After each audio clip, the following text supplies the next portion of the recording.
we've got you covered all season long. Welcome to the BCSN Nation podcast, powered by Buffalo Wild Wings. All right, here it is. Welcome to the BCSN Nation podcast, season 4, episode 12 already.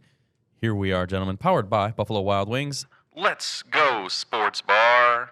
I can't hit the scary button. It's November now. That's You, right. you look more like Justin this week with your I was haircut. just about to say I've committed to the bit, you know? You I was have like, fully, kind of committed to the bit. This takes work. This takes dedication. Yes. This takes 4 kids and a wife and 2 full-time jobs. Yes.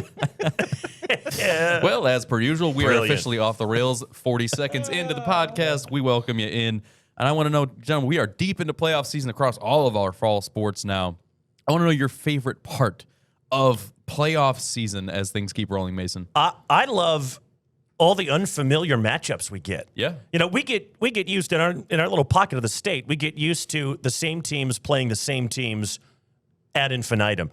But St. Ignatius doesn't come and play Perrysburg every year. I don't get to go to Shelby very often and study up on why they're called the Whippets. And there are stories I won't bore you with about that. And we get to build these regional rivalries, too, that we see maybe once a year. Think of all the Division I or II teams around here that have been beaten up on by Avon over the years, or St. Ignatius, or Lakewood St. Ed's, whom the Whitmer-Perrysburg winner will get. So for me, it's getting to dive into programs and parts of the state that I'm not used to and know very little about. That's kind of what I love about this part of the year. Justin? I like the fact that what has happened in the past, even if it was 1 or 2 or 3 weeks ago, way back in week 1, it doesn't matter. If you have a rematch, you can win. I saw it firsthand with Eastwood and Oak Harbor. Eastwood took it to Oak Harbor in the regular season, and then the script was flipped in the first round of the playoffs this past Friday night. So just the win and go home nature of it, because it can spiral quickly. And if you don't get out to a quick start, you're dealing with 16 to 18-year-olds.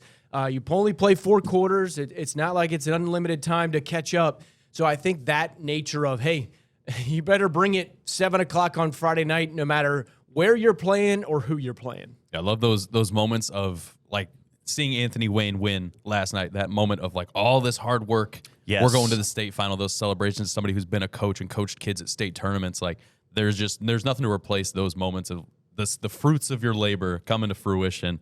We've got plenty of fruits of brackets labors coming up as we continue to roll through the playoffs. Our bye week teams are back in action. We've got our clip of the week, game of the week, and so much more.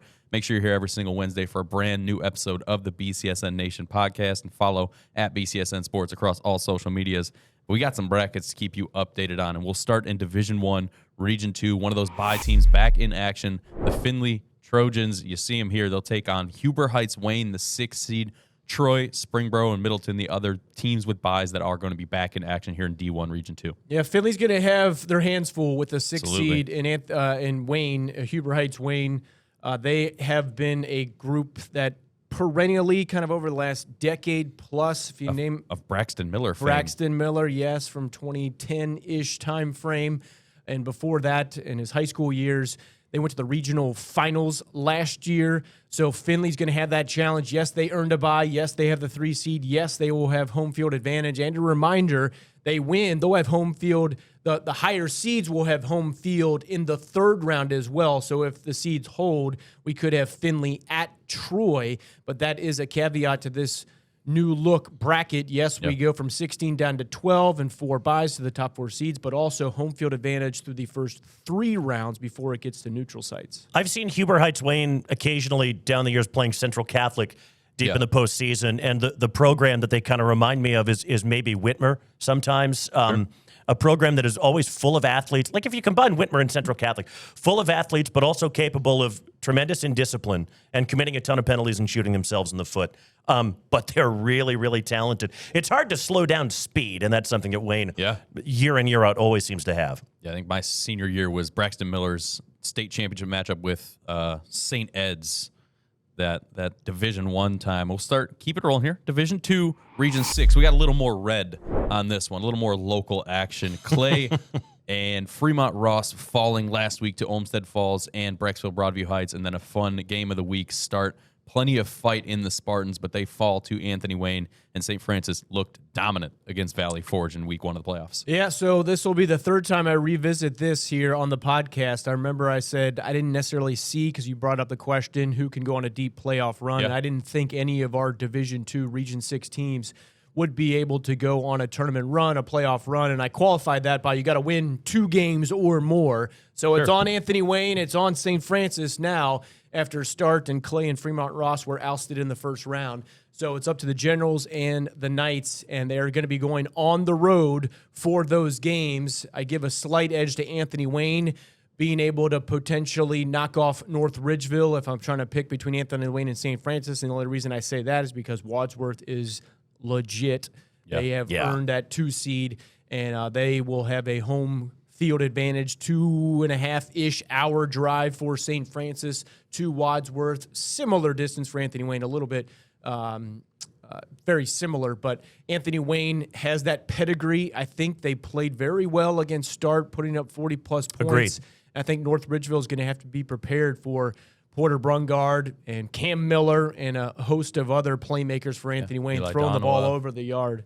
Special teams is going to have to be better for Anthony Wayne. That was the one thing that hurt them, was giving up 2 kick return touchdowns. The reality is they should have been out of sight by about halftime, and it didn't really work out that way. I think Anthony Wayne is fortunate getting the 5 seed because Highland, Wadsworth, and Avon are Tremendous teams. Exceptional football teams. Yeah. And North Ridgeville is very good, but that's a team that lost 55-7 to the 3 seed Avon in the regular season. North Ridgeville, the Rangers, I think, are gettable in the sense that the last 5 games, they've given up 27 points per game, and not against the meatiest portion of their schedule either. I think Anthony Wayne has proven in the last 2 weeks they can put points on the board with this new system, especially against Start, because they wore the Spartans down in the second half. I'm already thinking a little bit ahead to next year. Yeah. Andy Brungard is going to have decisions to make. What do we do offensively? Do we keep our identity like this? Because now Porter Brungard has proven he can be a really effective short to middle distance passer. Yes, he'll have new wide receivers, but boy, he's only going to grow, get better, right? You might see him throwing it around 30 times a game next year, which is not really in Andy's DNA as a coach, but I think Porter's proven he can handle the load. Yeah, I think he can, but I think I know that Andy's got a shirt that says "Run the dang ball," so I think that they're going to do that because I think who they are. a large majority of coaches will say that the balanced offense is the best offense. Yeah. Sure. So that's what I would think if they have the boys up front, offensive line. Running the ball has not been, the Gardner, Evan Brown. There's been guys in the past where it's like, okay, get it to him, and Joe you're going to get Caswell, 100. yeah. Yes, Yeah, and I don't know if Braden Cesari or Bryce Hutchison can be that guy next year. We'll see. One just other thought on Anthony Wayne real quick. They've made a really smart move, having obviously shifted offensive philosophies. They've moved Kellen Anderson, who was one of the tight ends and defensive ends. They moved him to left guard. He's traded in the 15 for the number 57 that they gave Gunnar Hansen earlier in the year when he had to go on the line. 57's been busy. He's not as big as a typical lineman. He's like 6'2", 210, but he's very strong, very athletic, and he's very quick, and that really suits their new style. He has given them a big lift on that offensive line. And then looking toward the future for both Clay and Fremont Ross, those are 2 teams we talked about all season that are very young, got a lot of really good experience, and could both be tremendous threats in the NLL Buckeye and Cardinal next season. We'll keep it rolling. Our busiest bracket of the bunch is here in Division 5, Region 18. Go ahead and throw that up for me, Steve, because it is a whole lot going on here. Liberty Center, Norwalk, Triway, Genoa, the 4 teams on a bye that return to action. Port Clinton picks up their 2nd win over Edison this season. Liberty Benton trounced the Panthers of Delta, and Oak Harbor beats Eastwood. Yeah, editor's note, Norwayne, not Norwalk in this one. Norway. But the Truckers did not make the postseason. But Norwayne, Creston Norwayne, that's going to be an interesting game. I was surprised Liberty Benton flat out rolled Delta. I thought for sure Delta has been tested throughout the regular season playing in the NWAL, but Liberty Benton just hammered them. Yeah. So credit to them. They could be running into Liberty Center if they're able to knock off Norwayne on the road. Can we go ahead and just call that the Liberty Bowl starting you go. now? That's right. Where was that game played? Memphis back in the day, right? That sounds right, That sounds right. Maybe right. Check, Google it. All right, Liberty Center, they're going to be legit. Kellen Weimer just committed to Ohio State.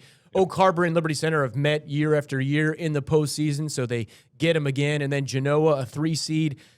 will have home field advantage. And then how about Port Clinton? I was kind of surprised. There was 2 games that I was somewhat surprised. Port Clinton beating Edison, and then also in Division 6, Cary beating Patrick Henry. I thought for sure that Patrick Henry was going to be able to deliver the goods and then get a matchup with a Margaretta team in Division 6. But this Port Clinton Genoa game should be good. Liberty Benton Norwayne should be good. Oak Harbor Liberty Center give an edge to the Tigers of LC. I think Genoa Port Clinton could be sneaky good because Genoa kind of surprised some people this year having the level of success that they did. And Port Clinton, like you say, throttling Edison second time around, really impressive. I did discover a couple things. For one, 7 consecutive weeks, Port Clinton has given up fewer and fewer points in every game, from 55 down to a shutout. So they gave themselves a lot to work with right in the middle of the season, giving up 55. But I also discovered a favorite name of mine in area high school football, Port Clinton's running back, 𝗦𝗫𝗍 𝗡𝗆𝐿ton. Yes. 163 yards and 3 touchdowns against a good Chargers defense. And that's going to be a battle, too. The extreme eastern end of my home county, Ottawa County, and Genoa at the extreme western end. It's kind of a local, I guess you can't call it a rivalry because they never play each other. They're at opposite ends of the county. Traditionally, Port Clinton has been a division or 2 higher. That's going to be fun. We got plenty more to get to. We'll be right back after 30 seconds from Buffalo Wild Wings. Hit it, Steve. Buffalo Wild Wings buy one, get one free boneless Thursdays saved me so much cash. I can finally do everything I've ever wanted in life, like skydiving. You ready? No, this was a mistake, a huge mistake. I want to go back. I want to go back. Go! Yeah, I'll probably just use the money I saved to get more buy one, get one free boneless wings at B-Dubs. No brainer. Buffalo Wild Wings. Let's go sports bar. At participating locations, not valid with other offers or discounts. See website or app for details. Well, Mason alluded towards us getting some year-to-year rematches. We got one here in Division III, Central Catholic taking on Lexington on the road. Last year, the Irish beat Lexington, but this Lexington team we talked about last week, they are formidable. They have some athletes across the court, across the field. That's it. Anyways, you guys talk now. That's next month. Just ignore me. I'm hiding behind my mic. Yeah, last year, 35-7 was the final. Central Catholic beat Lexington en route to Canton in a state championship game run. But what I like about Central Catholic is their balanced running attack, because it's not just one guy being the bell cow each and every single time. Yeah. They got Jerome Davis, who has fresh legs. They got Jeremiah Fuller, who has fresh legs. They can rely on Anthony Sylvester. I mean, think of that. All of those guys are ran the ball capable. So well last week. Ali Baydoun really coming into his own. I know there's a tremendous amount of pressure on him as a sophomore quarterback last year. Then the preseason for this team going against some top tier teams, not only in our area, not only extending up into Detroit, but really the entire Midwest region. There have been some tough opponents for Central Catholic. And when you play against those tough teams, you're going to get tested. You're going to throw interceptions. You're going to make mistakes. And he has weathered the storm and got through all of it. Yeah. So hats off to him. They do have a common opponent, Ontario. Lexington beat them in week 1, 36-16. Central Catholic beat Ontario last week, week 11, first round of the playoffs, 35-0. They kind of let off the gas a little bit there with some subs there. But how about the offensive line for Central? I'm going to list them off. Braylon Whitney, Kevon Harrison, Tyler Britch, Max Kobach, and Raymond Goodlow. Yeah. Just been tremendous, formidable up front. And those are the guys, as you get into the colder months and colder portions, they could go all the way through November, and then if you get to the state championship, you're playing in December. It's not easy throwing the football against top-tier teams in that type of weather, so that offensive line is going to be needed. Absolutely right. And you're right, too, to point out Ali Baydoun, because that kid is tough. Yeah. He's mentally tough. I'm sure he is physically as well, but there is no more pressure-packed single guy in maybe Northwest Ohio sports, it feels like, than Central Catholic's quarterback, especially starting as young as he was, having played in a state title game last year. They're 0-3 to start the season, and he just keeps coming at you. And chugging away. And he has proven to be a more than capable runner, too, as you pointed out. This may be the kind of game where Central Catholic has to run the ball 40 times. Yeah. If Ali Baydoun is throwing it maybe more than 10, it's because they're having to play from behind. That is a tough, and I said a lot of this last week, a tough, physical Lexington team that will not be overawed by, it's like, oh, you've got guys going to Notre Dame and Texas A&M. Well, we have guys going to Michigan State and Georgia. Okay, 100%. They're not going to be overawed by that. They're going to have their whole community behind them. Central's got to have their longest road trip of the season. I'm pretty sure going to Lexington down by Mansfield. It's going to be a really interesting football game. I'll be calling Whitmer-Perrysburg. I'll be keeping an eye on that score for sure. I'm absolutely fascinated by the matchup. And if nothing else, grade A logo do the Minutemen have at Lexington. If you haven't seen our lower third on the screen here, grade A logo. We had a grade A performance last week. It is our clip of the week brought to you by Renewal by Anderson. Hit it, Steve.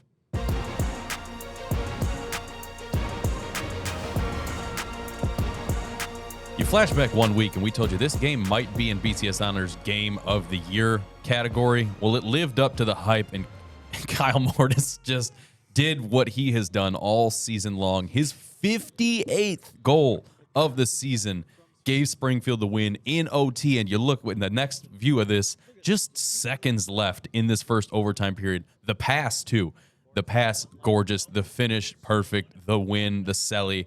Love it. I was impressed on two fronts of this, and I think I texted Mason and Dave were right. Flanders, and Dave Flanders had a great line, our color analyst. He said, a cheeky little flick right there.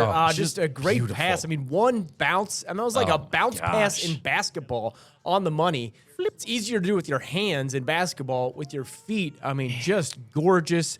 Great outcome for Springfield. These was a rematch where the two split the regular season matchup. Yep. This is the matchup that we want at BCSN, local versus local, guaranteed to have one local team advance. Springfield, unfortunately, couldn't advance past the regionals, regional final. But just a great season for both of these teams. Aiden Sloan and Kyle Mortis putting Springfield back on the map this year. What a marvelous job those two have done. They've played together, Aiden Sloan and Kyle Mortis, since the age of 5. With the exception of Kyle Mortis moving over to pace setter in the spring so we could play for Toledo Villa. They've been on the same club team for 12, 13 years. And that is the kind of really intelligent run from Kyle Mortis, carving out that space. Go. Yeah, and Aiden, that is, nobody sees that coming. It's the one little moment of hesitation from Southview in that entire game because they were near flawless defensively until right there. Keeper maybe can come a step or two off his line to make a different angle. Oscar Iliev maybe could have been a quarter step quicker to try and close off Mortis, but it's better attacking soccer. That game was such a privilege to call. The chess match between the two sides. So much glorious. fun to watch. So much fun. I had a blast listening to you guys talk about that game.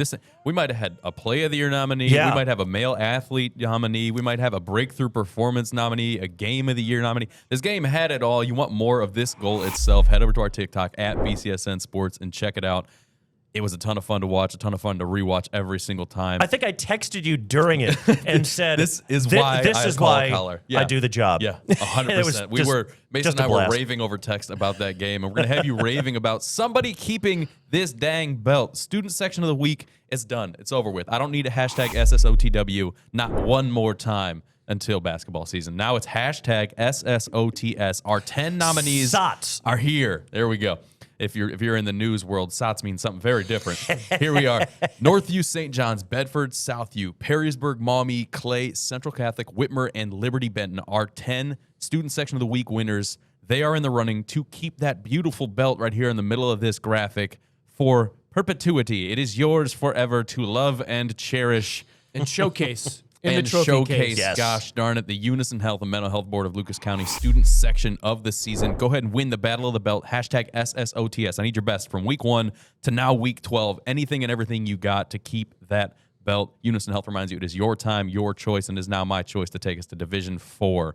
A fun matchup, Perkins and Napoleon. We love a good Erie and BCSN Toledo area matchup, and this is another rematch from the playoffs last season. Perkins winning over Napoleon last year. The big difference this year, Napoleon not a 13 seed anymore. They aren't that scrappy team that's building their way through a bracket. They are the 3 seed. They're coming off a bye. And this Perkins team, both these teams, 7 wins in a row. We see the bracket for D4 here. Bellevue beating Clyde.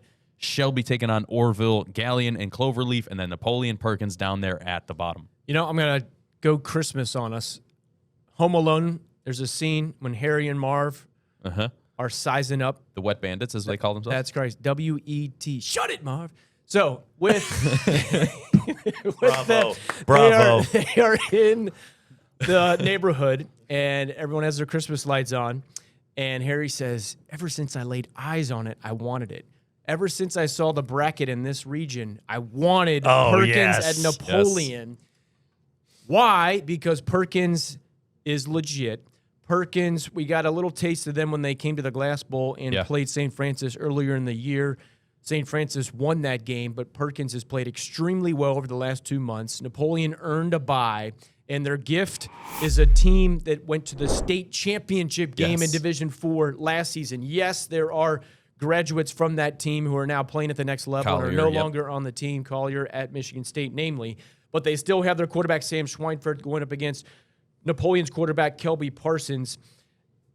Here's some interesting dynamics and factoids for these. So the last 7 games, Perkins' defense has given up no more than 14 points. Yeah. Over those same last 7 games, Napoleon's defense has given up no more than 15 points. So pretty even Steven there. Week 9, Napoleon played Fremont Ross 7-0, which was interesting because Fremont Ross then gave up 63 points last week in week 1. So I'm like, that wing seal gets you, man. I can't wrap my head around that. 69-38 was the final of that one. But then, and then Fremont Ross, though, still scored points. So that was just kind of confusing. So I kind of went to a strength of schedule and trying to find ways to compare these two teams. You got a team on the road. You got a team at home.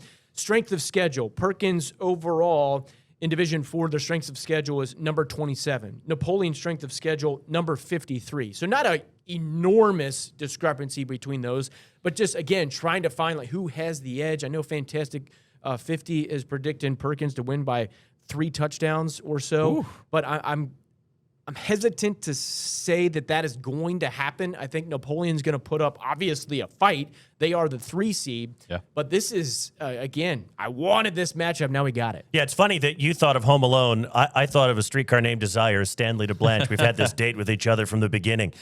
Yes. 2 different schools of thought there. For me, it's absolutely critical that Napoleon be able to wear Perkins down. Yeah. Napoleon needs 7-8-minute drives because Perkins can score so quickly. And Sam Schweinfurt, even with kind of a different crop of receivers this year, tremendous. 26 touchdowns, 1 interception. Yep. He has been so stinking efficient. And I know Napoleon's strength of schedule, the Cardinal division was frankly not very good this year. Let's call it what it is. Liberty Benton joining next year will... Smaller division, obviously, but that's going to be a huge lift because that's going to be a really good team, even without Seth Elkert, that everybody in that league is going to have to face, and that should help raise them up a bit. It's got to be Grohl and Eggers, man. They have to. On defense. 25 carries each might be enough to get it done. The one thing that does concern me, and it's not that these guys aren't good, the Napoleon secondary is physically very, very small. Sure. And Perkins has some bigger guys at the skill positions. 6'3". Yeah. So what do you do with that? It's going to have to be constant pressure on Schweinfurt to make him get rid of the ball quicker than he wants to because Paul Saucer is really good. He's 5'6". There's only so much you can do when you're that size. It's, again, contrast in styles, kind of a chess match between 2 really good coaches. I'm here for it. Check this one out Friday, 7 p.m. on the BCSN Plus app. But now it is time for our Game of the Week, brought to you by 𝗏𝗏𝐶𝑉 in Oregon. Steve, hit it.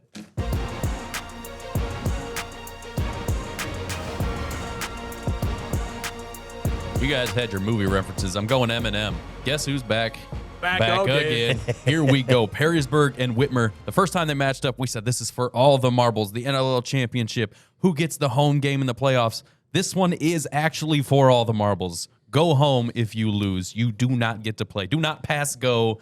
Do not collect $100. I'm going to press the Wayback Machine all the way back to 2 years ago. 2023. 2023. Exact same scenario played out, in which they met in the regular season. Whitmer fans, won. Plug your ears. They played again in the postseason, and Perrysburg returned the favor. So we'll see what happens in the 2025 edition. But as you take a look at that bracket, St. Ed's at the top.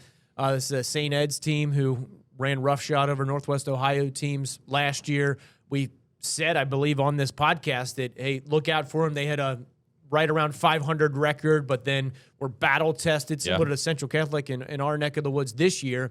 But now they're clearly back and ready to roll. They were the 3-time defending state champs, now a number 1 seed. So we'll see which game we get. I would favor St. Ed's to win that 1-8 seed, and then Whitmer, Perrysburg. Whitmer beat them 35-3 handily, but I was talking to both sides of the spectrum here on Monday and getting some pregame interviews with the coaches and players, and Perrysburg's Thad Merriman said, hey, 2 seconds after that game ended, we thought that we were going to have another crack at them. And lo and behold, here we are. They got a crack at them. They want to go in metaphorically swinging in this game to be able to play hard, play tough from the get-go. Because what happened with them in Punched that in the first time mouth. ago, yes, they gave up yards early. And then the time of possession, 30 minutes time of possession for Whitmer, only 16 minutes and 31 seconds for Perrysburg. Need I say more? You know how to stop Brady Maxwell? Yeah, Don't let him touch the ball. Yeah, Easy. that's how the game happened, and that's why the outcome occurred.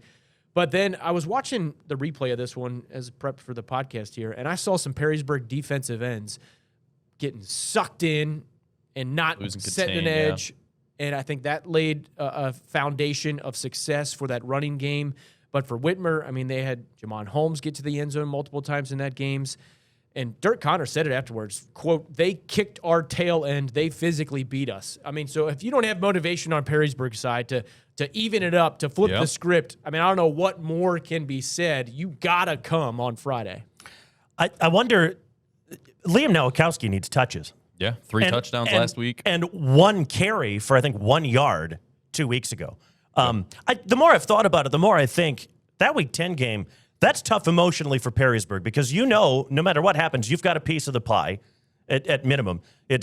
We're fighting for the whole thing. Whitmer's desperate just for a piece of it. Yeah. So Whitmer's the team with all the motivation in the world to go in there. That was coming off a loss by Clay. Good call. Exactly. It's a really tough situation for 100%. Perrysburg to get into. The other thing was Brady Maxwell, he wasn't effective. Yeah. And now in the last 3 games, he's thrown 7 interceptions, no touchdowns.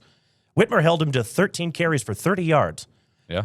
And they were able to get some pressure on him, but with Perrysburg spreading the field, Whitmer was able to drop people back in coverage. It's let's keep Brady Maxwell in front of us. Yeah. And they were able to do that really, really effectively. And Justin, spot on.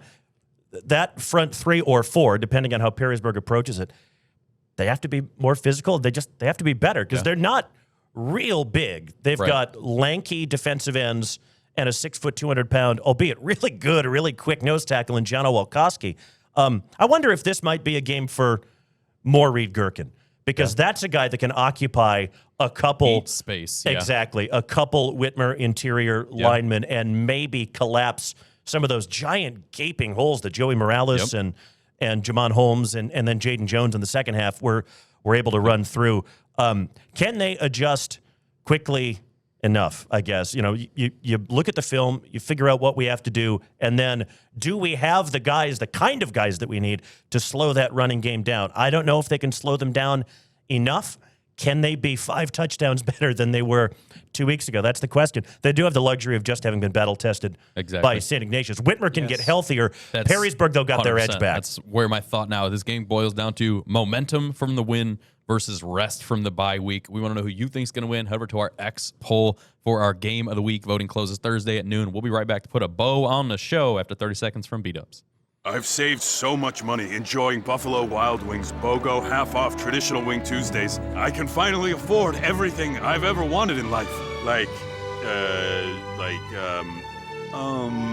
Wings. All I ever wanted was more wings. So yeah, buy one, get one half-off traditional wings is the perfect deal for me and my lifetime yearnings. I value it more than literally anything. Buffalo Wild Wings. Let's go sports bar. At participating locations, not valid with other offers or discounts. See website or app for details. Every team on the Midas Games list is chasing gold, so it makes sense that Midas is on it. Here we go. Game Day Nation back in action and Game Day Tailgate as well at 6:30 and 7 p.m. Perrysburg, Whitmer, Central Lexington, Perkins, and Napoleon that we mentioned. A-Dub, North Ridgeville, we talked about in that D2 bracket. Cary Margaretta, a fun one in BCSN Erie action. And then as of last night, here we go. Hudson versus Anthony Wayne at noon on Friday in the girls' Division II state final on the pitch. Two teams that have not lost a game all season. They've only got a couple of draws between them. Here's my weekend, by the way. Historic Crew Stadium, Friday afternoon. Jet back to do Perrysburg, Whitmer in the evening, and then Saturday, Toledo basketball and volleyball back-to-back. So 4 games on the broadcast, 4 different sports in 30 hours. I'll make a reservation for the BCSN helicopter. Thank you. Maybe a nice police escort Mr. at least. Block, we have a request. I'll join you at Whitmer. I'll join you over at UT so we can hang out a little bit there. Most of this set will be there. All of this set will be there for the game of the week and game day tailgate. And we'll be right back here next week to keep you updated on everything that is brackets in Northwest Ohio. Follow at Justin Feldkamp, follow at M. Lowry BCSN, and follow at BCSN Sports. Gosh dang it, we will see you next Wednesday.